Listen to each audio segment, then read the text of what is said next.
ایک ایسا دن تھا جب مکہ کی فضا بدلنے والی تھی۔ یہ وہ لمحہ تھا جب عمر بن خطاب رضی اللہ عنہ، جن کا نام سن کر لوگ کانپ جاتے تھے، حق کے سامنے جھک چکے تھے۔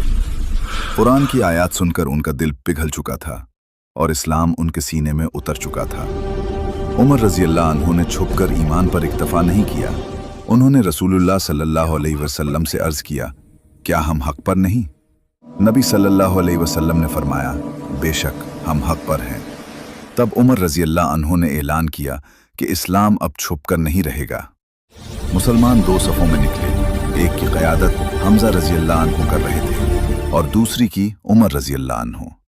یہ پہلا موقع تھا کہ اسلام علانیہ کعبہ کے صحن تک پہنچا۔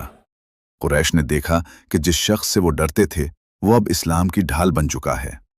اسی دن رسول اللہ صلی اللہ علیہ وسلم نے عمر رضی اللہ عنہ کو الفاروق کا لقب دیا، وہ جس نے حق اور باطل کے درمیان فرق واضح کر دیا۔